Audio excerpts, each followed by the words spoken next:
Bwana, mambo ni mengi alafu muda ni mchache. Diamond na Zuchu wameweza kuonekana wakiwa hospitali, jambo ambalo limeweza kuwavutia watu wengi, na wengi wao waliweza kuzungumza vingi wakisema ya kwamba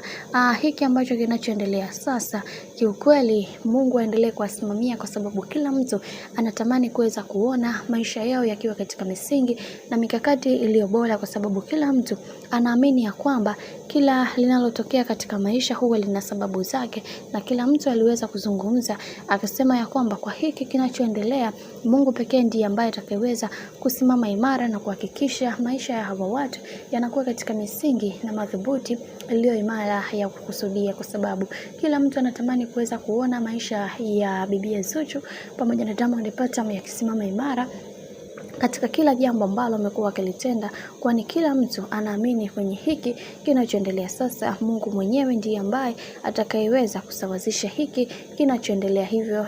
yote tunaamini ya kwamba Mungu ndiye pekee ambaye atakayeweza kusimama imara na kuhakikisha kila kitu kinakwenda kuwa sawa kama vile ambavyo ilivyokuwa awali, maana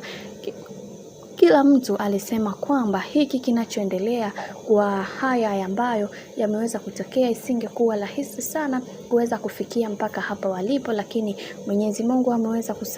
kusawazisha hiki na kufanya kila kitu kiweze kuwa katika mikakati na misingi iliyo bora, maana hiki kinachoendelea sasa ni zaidi ya kufuru na ni zaidi ya yale ambayo yaliweza kutokea katika maisha, kwani hiki kinachoendelea sasa, Mungu mwenyewe ndiye ambaye atakayeweza kutatua hiki ambacho kinachoendelea kwa kipindi hiki. Mimi nikusihi, kama ndo mara yako kwanza, basi usisahau kusubscribe, kulike, kushare pamoja na kucomment, kwa ukifanya hivyo utakuwa umejiweka katika nafasi nzuri ya wewe kuweza kuenjoy na kufurahi pia katika channel tupendwa hii hapa ya Kileo Media.